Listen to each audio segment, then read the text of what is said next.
terima kasih kepada narasumber kita malam ini, karena tamu kita malam ini benar-benar sangat membahagiakan kita semua, karena tamu kita malam ini tidak kurang dari Habib Rizik, Ketua Front Pembela Islam. Sebelum kami mengundang Habib itu dan kami cerita kepada teman-teman kami, itu mereka semua terkagum-kagum. Dia bilang, hah, kok berani ngundang Habib Rizik?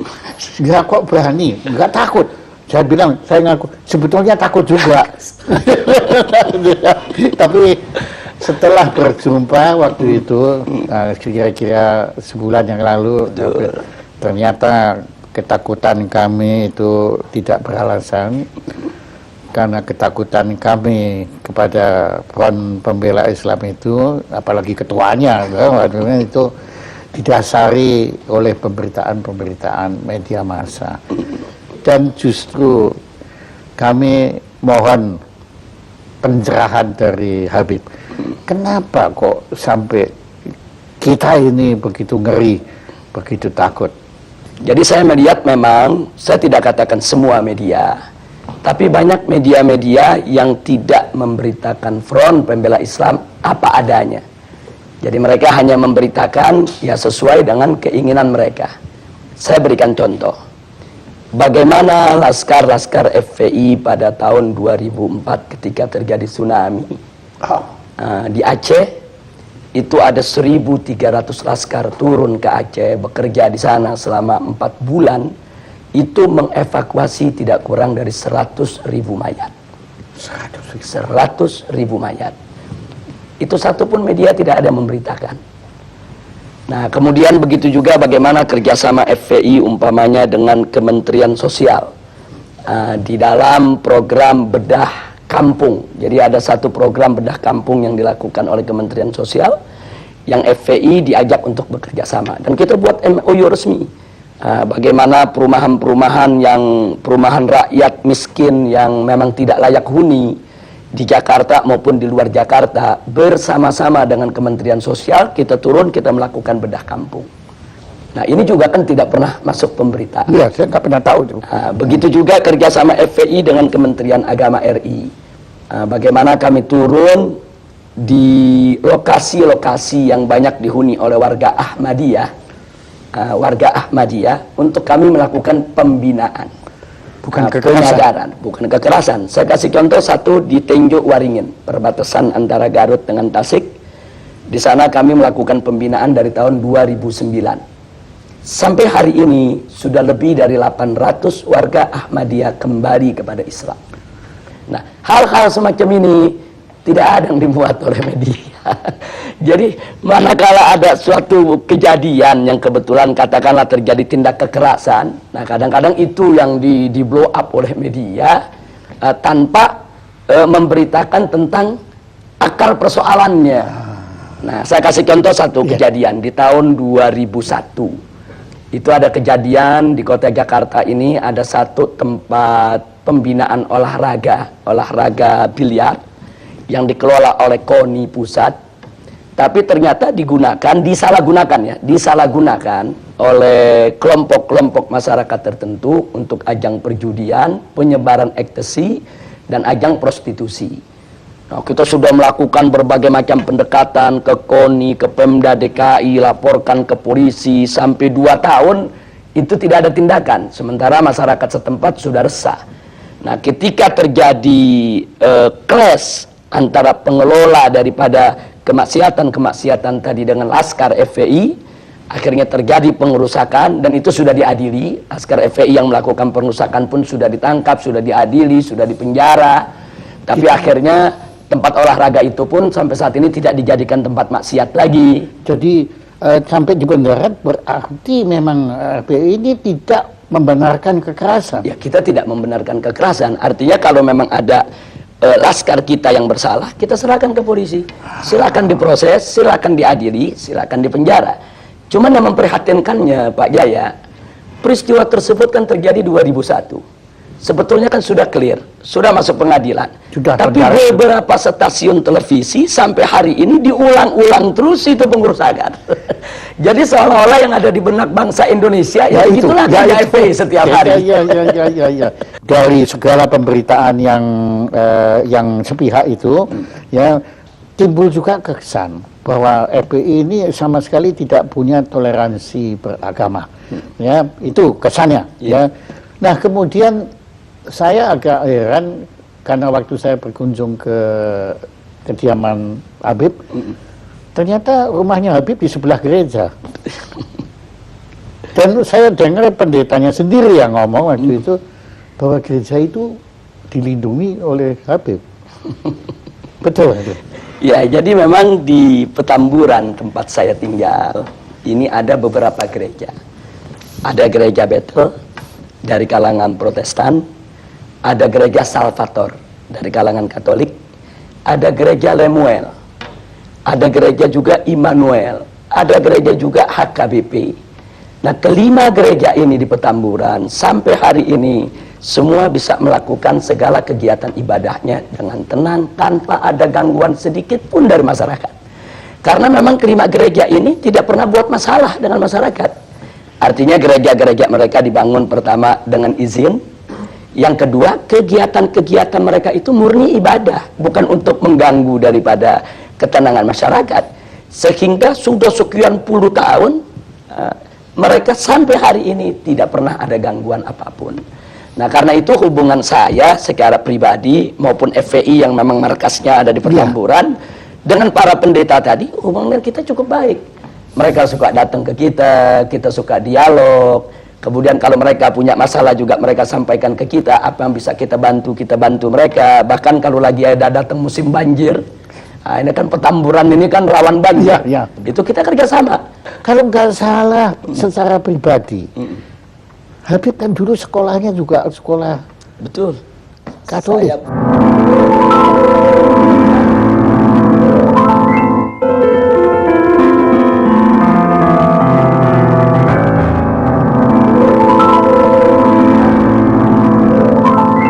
Saya di SD negeri di Petamburan, dan waktu saya SMP Kristen Bethel. Memang tidak jauh dari rumah saya, karena memang waktu itu kan saya lulus SD ini kan usia masih terlalu muda. Badan saya juga masih terlalu kecil. Orang tua kan khawatir kalau saya disekolahkan di tempat-tempat yang jauh. Walaupun ketika itu secara rayon saya mendapatkan SMP negeri 40 Pejompongan. Tapi karena orang tua khawatir, kata orang tua lebih baik sekolah yang di tetangga saja yang dekat. Dan itu Anda lakukan? Dan sebetulnya saya waktu itu sempat menyatakan juga, Ibu, kalau saya sekolah di situ apa nanti nggak khawatir? Ini kan sekolah lain agama. Nah, saya masih ingat betul, saya punya ibu ketika itu jawab, nggak usah khawatir, kamu kan ngaji, ada ustadz. Setiap siang kan kita ada pengajian, sore kan juga belajar sama ustadz-ustadz yang lain. Jadi dengan banyaknya ikut pengajian, nggak usah khawatir lah. Toh kamu belajar di situ kan belajar pengetahuan umum. Iya. Saya pikir juga sekolah-sekolah Kristen yang manapun, dimanapun di Indonesia selama ini, kalau tidak ada pemaksaan kepada murid yang beragama lain untuk belajar agama yang tidak dianutnya, kan no problem. Nah, dalam ajaran Islam pun kita punya pilar-pilar toleransi, Pak Jaya. Yang pertama adalah sebagaimana Allah firmankan dalam Al-Quranul Karim, la ikraha fiddin, tidak ada paksaan dalam agama. Artinya setiap seorang muslim itu tidak boleh melakukan pemaksaan dalam bentuk apapun kepada orang lain untuk masuk ke dalam ajaran Islam. Nah, jadi ini ketentuan dakwah dalam Islam. Jadi nggak boleh ada orang dipaksa masuk Islam, dipaksa menjalankan syariat Islam. Itu nggak boleh. Nah, itu yang pertama. Jadi artinya la ikraha fiddin, tidak ada paksaan dalam agama. Ini merupakan pilar toleransi dalam ajaran Islam. Yang kedua, itu tidak boleh ada caci maki terhadap agama lain. Bahkan Allah ingatkan, nanti kalau kau hina mereka, nanti mereka akan menghina Allah. Nah, jadi kalau nggak mau dicubit, jangan nyubit, kan begitu. Nah, jadi ini pilar toleransi dalam ajaran Islam. Nah, terus yang ketiga ada lagi pilar toleransi yang lain, yaitu dalam urusan ibadah, lakum dinukum waliyadin. Kata di dalam Al-Quran ini Allah menyatakan kepada umat Islam untuk menyampaikan kepada orang-orang yang di luar Islam, lakum dinukum waliyadin. Bagi kalian agama kalian, bagi saya agama saya. Jadi agamamu agamamu, agamaku agamaku. Betul. Artinya karena itu Pak Jaya, dalam toleransi bagi umat Islam ini memang sudah harga mati. Jadi ya, aduh, ini kesan semua yang kita peroleh bukan seperti itu. Ya, ini kan penyesatan opini yang dilakukan oleh sejumlah media. Saya tidak katakan semua media, tapi ada media-media yang punya kepentingan. Yang salah kita sendiri kok kita tersesat itulah. Ya, itu dia. Kok ya, karena ya apa yang kita dengar, ya agama yang paling tidak toleran itu adalah agama Islam. Itu yang kita hari ini kita dengar dari Habib, ya bahwa ternyata ada 3 atau sebetulnya ada 10. Ada 10 pilar toleransi. Toleransi ada 10. Paling tidak ada 3 ini yang utama yang sudah saya utarakan tadi. Dalam ajaran Islam ini kita menerima dengan sepenuh hati konsep pluralitas. Tapi kami menolak konsep pluralisme. Ada beda antara pluralitas dengan pluralisme. Nah, kalau pluralitas itu adalah kebinekaan, keragaman. Karena itu Islam diajarkan dengan pilar-pilar toleransi yang kita sebutkan tadi. Pilar-pilar toleransi itu dalam rangka untuk kita bisa hidup dengan benar, dengan baik, dengan lurus dalam masyarakat yang plural tadi. Nah, ini kita sebut pluralitas. Nah, sedangkan pluralisme ini kan suatu isme, suatu paham yang meyakini bahwa semua agama sama, semua agama benar, semua agama pasti akan masuk surga, semua agama ini ajarannya tidak berbeda. Ini sebetulnya yang kami tolak. Nah, jadi begini, kenapa kami tolak? Bagi kami, biarkan setiap umat beragama meyakini agamanya yang paling benar. Itu hak dia. Dia bebas mengatakan agama saya yang paling benar, agama lain tidak benar. Tapi dia tidak boleh menghina agama lain. Seperti saya seorang muslim. Saya katakan, saya sebagai seorang muslim, saya beriman bahwa agama Islam adalah agama yang paling benar, selain Islam tidak benar. Itu keyakinan saya. Dan saya punya hak untuk itu. Tapi saya tidak punya hak untuk menghina, untuk mencaci maki, untuk mencerca agama di luar Islam. Nah, begitu juga Pak Jaya sebagai seorang Kristiani punya hak untuk mengatakan, saya sebagai seorang Kristiani, saya yakin Kristen yang paling benar. Selain Kristen tidak benar. Itu hak Pak Jaya. Saya tidak boleh intervensi mengatakan Pak Jaya mesti ngaku Islam benar juga dong. Nggak boleh. Sebagaimana saya juga nggak boleh diintervensi, Habib harus mengakui agama di luar Islam itu benar. Nggak bisa, ini soal keyakinan. Tapi Pak Jaya tidak boleh menghina Islam. Saya tidak boleh menghina Kristen. Kalau menghina aja tidak boleh, apalagi mengganggu, apalagi kekerasan, apalagi membunuh, apalagi nggak boleh. Tapi apabila FPI ini melakukan kekerasan, itu tidak dibenarkan. Tidak dibenarkan. Jadi di dalam organisasi FPI ini ada prosedur standar. Yang pertama, kita menunggu laporan masuk. Nah, artinya ada laporan dari masyarakat bahwa di wilayah mereka itu katakan ada tempat perjudian, ada tempat pelacuran, harus ada laporan dari masyarakat. Jadi tidak ujuk-ujuk FPI datang tanpa permintaan masyarakat. Ujuk-ujuk. Ini masih ada logat Betawinya ya. Iya, jabat ujuk-ujuk itu. Bahasa Inggrisnya apa itu, Pak? Jadi kita mesti ada laporan dulu dari masyarakat. Nah, kalau masyarakat melapor, berarti kan di sini ada ketidaknyamanan dari masyarakat terhadap kemaksiatan tadi. Nah, kalau laporan sudah masuk, kami lakukan langkah investigasi. Oh, pakai investigasi. Iya, artinya kami periksa dulu laporan masyarakat itu benar atau tidak.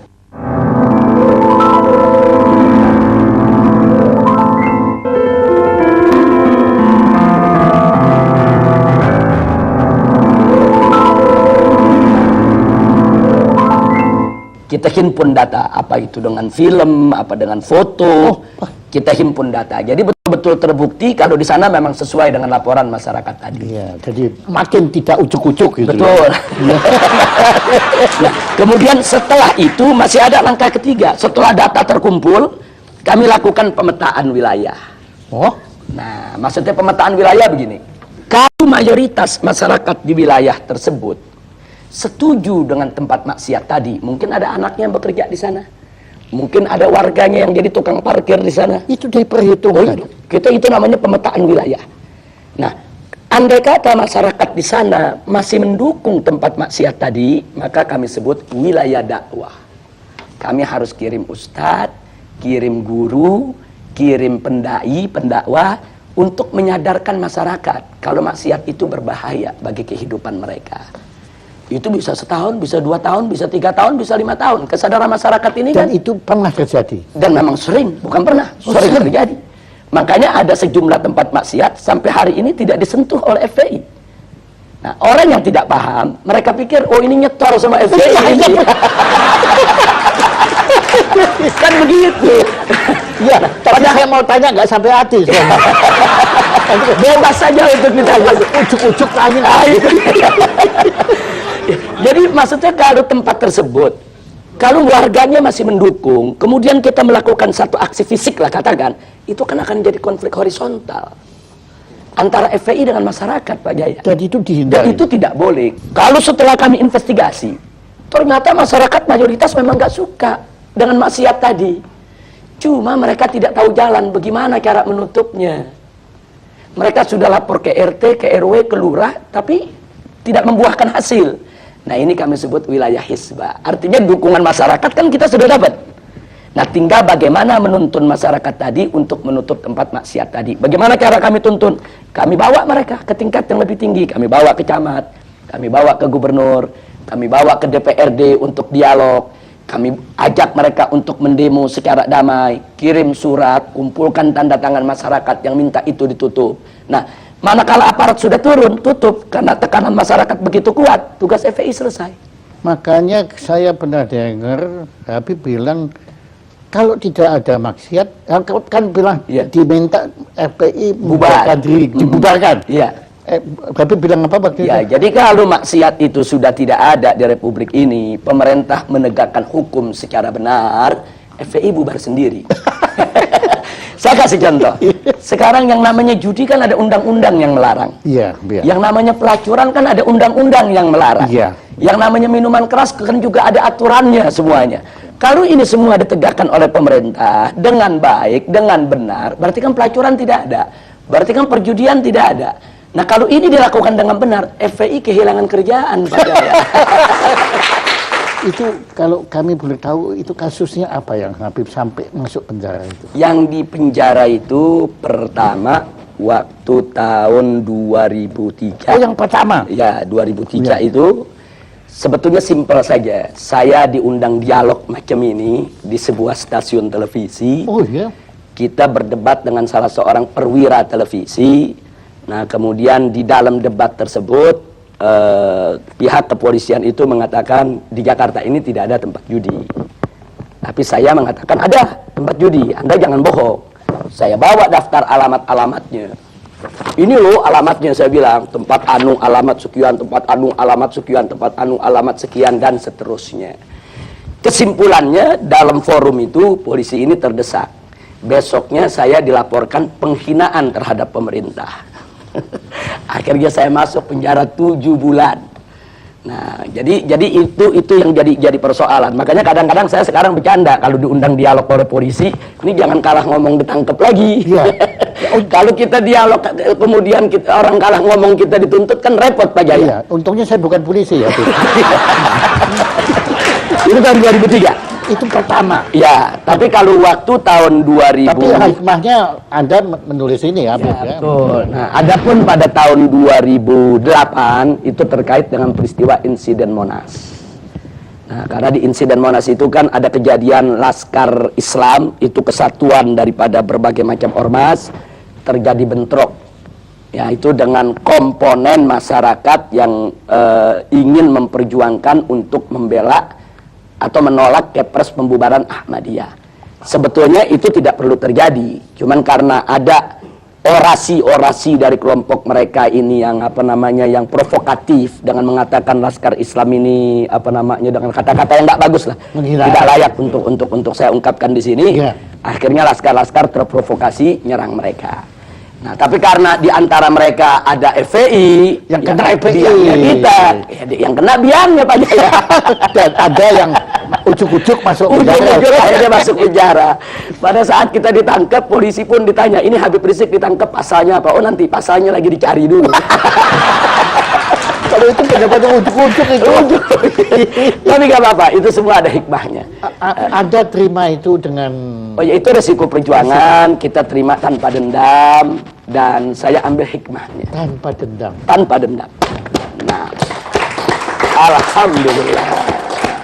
Nah, terima kasih Habib. Ya, ini suatu pencerahan, satu pelajaran, pengalaman, masukan informasi bagi kita semua untuk lebih bisa memahami makna perjuangan FPI yang sebenarnya. Ya, dan moga-moga juga siaran talk show yang sederhana ini ya itu bisa didengar juga oleh pemirsa-pemirsa sebanyak mungkin supaya mereka pun atau kami ya saya beratasnya mereka juga bisa memahami dan kita bukan lagi takut, bukan lagi curiga, bukan lagi benci pada FPI, tapi kita mungkin bisa bersama-sama FPI untuk memerangi maksiat di angkara murka di negara kita tercinta ini.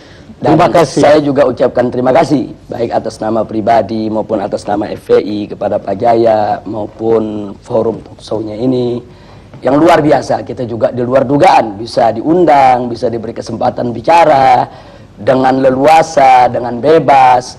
Dan di sini juga saya ingin menyatakan sebelum kita berpisah, FPI ini kan bukan malaikat. FPI ini kan juga tidak boleh mengklaim kalau dirinya suci. Wow. Di dalam FPI kan juga ada oknum-oknum yang tidak baik juga.